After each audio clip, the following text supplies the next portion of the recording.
রান্নাঘরের বটি দিয়ে কাপড় কেটে একটা ব্যান্ড তৈরি করছি, যেই ব্যান্ড এখনো তৈরি করলে আপনার দেখি আমি 10 মিলিয়ন 12 মিলিয়ন ভিউ হয়। একটা গল্প যে আমি কেচি ছাড়া তখন কারেন্ট নেই, কেচি নেই বাসায়, তারপর আমি আপনার ওই রান্নাঘরের বটি দিয়ে কাপড় কেটে একটা ব্যান্ড তৈরি করছি। এই ব্যবসার টাকা আমার বাপের বাড়িতে একটা এতিমখানা আছে, ওইখানে আপনার 60টা এতিম বাচ্চা পড়াশোনা করে ওই এতিমখানায়। ওইখানে আমরা ভাই বোন যারা আছি তারা প্রত্যেকে মাসে মাসে ওইখানে দিয়ে আমরা এটা চালাই। ছোটবেলা থেকে আমার এইটা শখ আর কি, যে আমি কিছু দেখলে আমার ভালো লাগে এটা করতে, সেই থেকে আমার এই পর্যন্ত আসা আর কি। আমি মাঝখানে করি নাই, আমি ওই স্টুডেন্ট লাইফে যেটুক একটু যেটুক করতাম। মেশিন আমার বাসায় ছিল, শখে আমি টুকটাক যা করতাম কিন্তু বাসার জন্য, মানে ওইটা আমার ভালো লাগছে, ওইটা আমি করি, ওইটা আমি দেখি করে এইরকম শখে করা এইগুলি। তখন আমি 8, 9 যেটুক, এমনকি আমি চুলটা আশ্রয় দিতে গেলে ওইটা ডিজাইন করতাম, ওইটা মানে আমার বোনদের যে চুলটা আশ্রয়তাম, ওরা গেলে বলতো ওর ক্লাসমেটরা যে এটা কে করছে এইভাবে, ওইটা আমার বোন দিচ্ছে। মানে আজ পর্যন্ত ওরা বাইরে থাকে, এখন ওরা আমাকে ওইটা বলে যে তুমি যে আপা চুলা চাইয়ে দিতে, ওইটা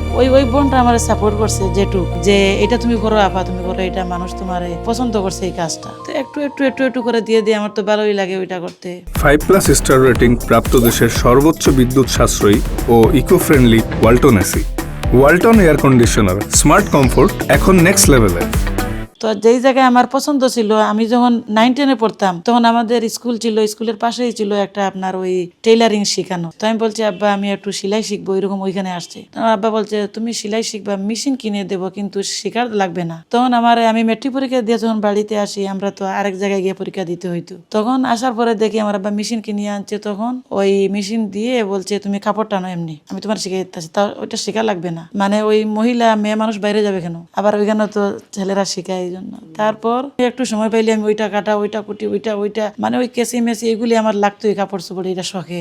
আপনার 12টা পর্যন্ত এই সেলাইয়ের কাজটা করি, একটার সময় আজান হইলে আমরা নামাজটা পড়ি, উঠি, তারপর আমার অন্য কাজ ধরি। প্রথম দিন আমি ভিডিও করি নাই, যেটা বানাইছি ওইটা আমার বাসার মধ্যে একটা নতুন টুকরো কাপড় দিয়ে, সাথে একটা সাইডে একটু লেস দিয়ে একটু হাতের কাজ করা ফুল আমি পাপুস হিসাবে ব্যবহার করতাম। তো যেদিন আমার ছেলে ওইটা দিছে আমার ওই অন করে চ্যানেলটা, তখন আমি ওই বসে সোফার মধ্যে ঘুরে ভিডিওটা ছাড়ছি।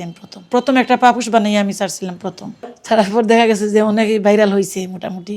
তখন তো মনে করেন আমার এই 50টা ভিউ হইলো, তো ভাবতাম আল্লাহ আমার এটা আবার মানুষ দেখছে এইরকম। তখন দেখা গেছে যে না ভালো, ওই 200-400 ভিউ হইতো। আর তারপরে একটা আমি জামার কাজ করছিলাম না, একটা জামার কাজ করছি, জামার এই বুকের মধ্যে একটু কাজ করছি, আমার নিজের জামাটা কাজ করে দিছি, দেখি না ওইটা অনেক ভিউ হয়েছে। প্রথম বলতাম যে আমি তো অল্প কাজ করি, আমি কেমনে এগুলো বিক্রি করবো। তারপর কয়েকটা আইটেম বানানোর পরে বলছি হ্যাঁ ইনশাল্লাহ যদি আমি সুযোগ পাই তাইলে বিক্রি করবো এগুলি। আমার যেটুকু ইনকাম বেশি হইলে বেশি দেই, কম হইলে কম দেই, মানে অনেক কথাবার্তায় আমার যখন মিল না হইলে আর আমি আর দিই না। বেশি কম বললে আমি এটাকে আমার মূলটা উঠলেই তো হয়ে যায়। আমি অনেকের বলছি যে দেখো আমি 150 টাকা করে যেহেতু আমি এইটা আনি গজ, এইটুক হিসাব করে আমার দিয়া দিবা, বাস আমার আর লাগবে না। এগুলো আমি রাখিয়ে দিই, খেজুরের বিচি, খেজুর খাওয়ার পর খেজুরের বিচিগুলো আমি খাওয়ার পর রাখিয়ে দিই। তারপরে এই যে এইটা ওইগুলা দিয়ে এটা তৈরি করছি, খেজুরের বিচি দিয়ে এটা বানিয়েছি, একটু কালার করছি। এইটা দেখলাম এগুলো ফেলে দিব কেন, এইগুলি যে এটা দিয়ে তো হয়।